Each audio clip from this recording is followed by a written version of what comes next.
Under Biden, real wages plummeted by $3,000. Under Trump, the typical factory worker has seen a wage increase of $1,300. For construction workers, it's $1,800. For miners, we're bringing back clean, beautiful coal. It's $3,300. And for the first time in years, wages are rising much faster than inflation. Remember that. The wages, just look at it. Wages are going up much faster than inflation. How big is that? Very importantly, there are more people working today than at any time in American history, and 100% of all jobs created since I took office have been in the private sector. Think of that. 100% of all jobs have been in the private sector rather than government, which is the only way to make a country powerful and great. This historic trend will continue. Already, I've secured a record-breaking $18 trillion of investment into the United States, which means jobs, wage increases, growth, factory openings, and far greater national security.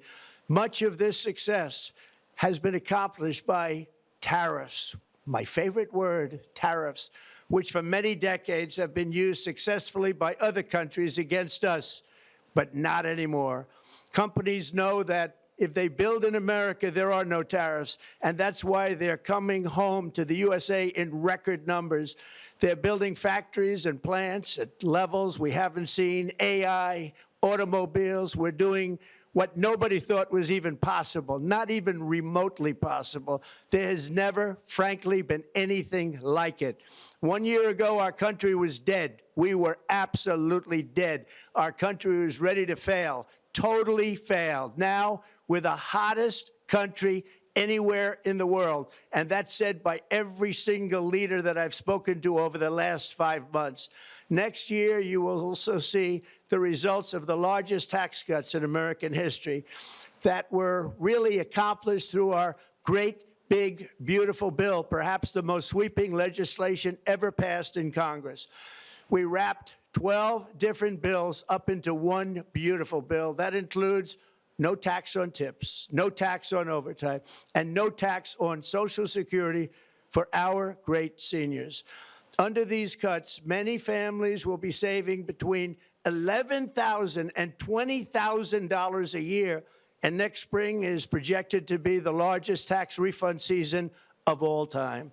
Because of tariffs, along with the just passed One Big Beautiful Bill, tonight I am also proud to announce that more than 1,450,000, think of this, 1,450,000 military service members will receive a special, we call Warrior Dividend before Christmas, a Warrior Dividend.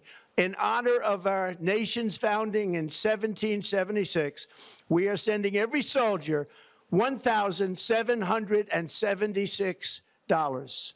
Think of that. And the checks are already on the way. Nobody understood that one until about 30 minutes ago. We made a lot more money than anybody thought because of tariffs, and the bill helped us along. Nobody deserves it more than our military, and I say congratulations to everybody. And by the way, we now have record enlistment in our military, and last year we had among the worst recruitment numbers in our military's history.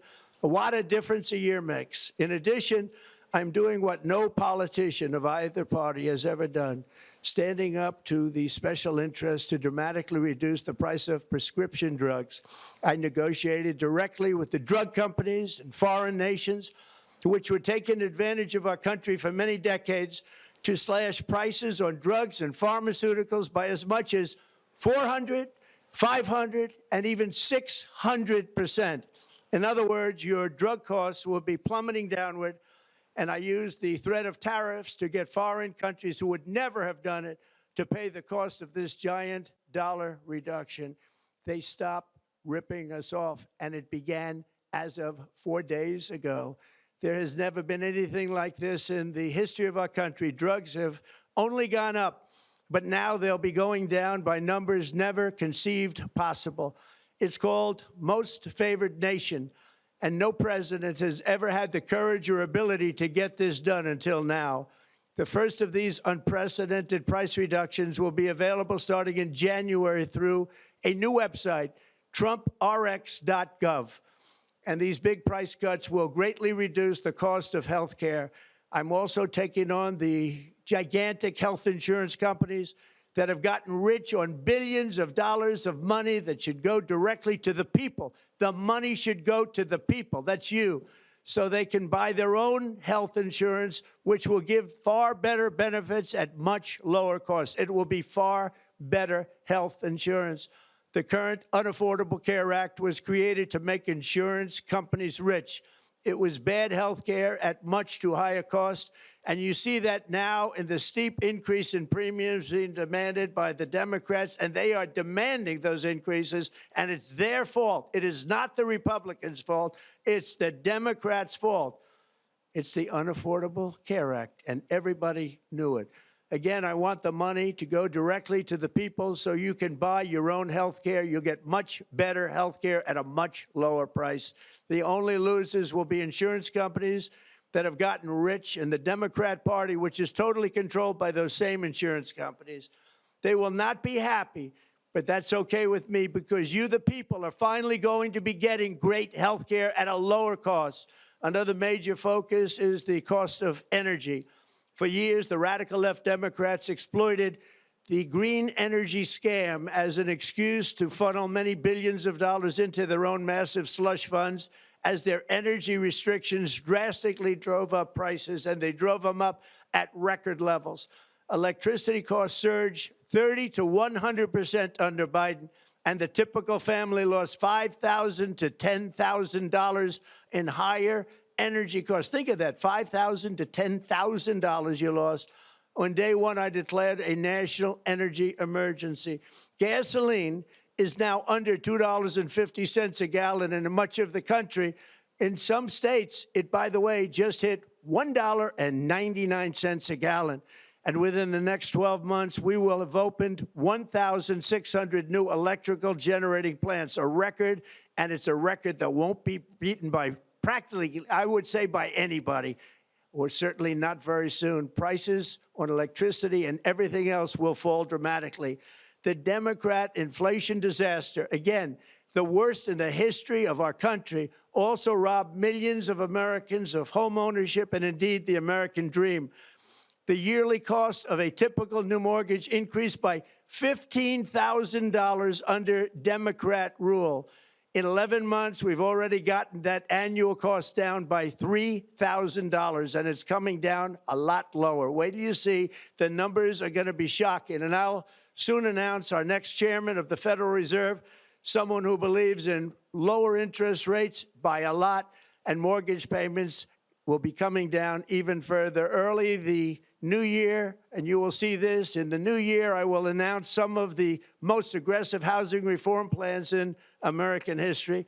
A major factor in driving up housing costs was the colossal border invasion. We have never been invaded. This is the worst thing that, frankly, in my opinion, the worst thing that the Biden administration did to our country is the invasion at the border. The last administration and their allies in Congress brought in millions and millions of migrants and gave them taxpayer-funded housing while your rent and housing costs skyrocketed. Over 60% of growth in the rental market came from foreign migrants. At the same time, illegal aliens stole American jobs and flooded emergency rooms, getting free health care and education paid for by you, the American taxpayer. They also increased the cost of law enforcement by numbers so high that they are not even to be mentioned. For the first time in 50 years, we are now seeing reverse migration as migrants go back home, leaving more housing and more jobs for Americans. In the year before my election, all net creation of jobs was going to foreign migrants. Since I took office, 100% of all net job creation has gone to American-born citizens, 100%. In the end, government either serves the productive, patriotic, hardworking American citizen, or it serves those who break the laws, cheat the system, and seek power and profit at the expense of our nation. Look at Minnesota, where Somalians have taken over the economics of the state and have stolen billions and billions of dollars from Minnesota and indeed from the United States of America. And we're going to put an end to it. For so long as before my election, the vast majority of good and decent Americans were forced to watch as corrupt politicians plundered the halls of power, exploited our taxpayers, and pillaged every system that makes civilized society function. But not anymore, and you see that every day, not anymore. We're putting America first, and we are making America great again. Very simple. We are making America great again. Tonight, after 11 months, our border is secure. Inflation is stopped. Wages are up. Prices are down. Our nation is strong. America is respected, and our country is back, stronger than ever before. We're poised for an economic boom, the likes of which the world has never seen. Soon we will host the World Cup and the Olympics, both of which I got. But most importantly, we will celebrate the 250th anniversary of the Declaration of Independence. There could be no more fitting tribute to this epic milestone than to complete the comeback of America that began just 1 year ago. When the world looks at us next year, let them see a nation that is loyal to its citizens, faithful to its workers, confident to its identity, certain to its destiny, and the envy of the entire globe. We are respected again like we have never been respected before. To each and every one of you, have a Merry Christmas and a Happy New Year. God bless you all.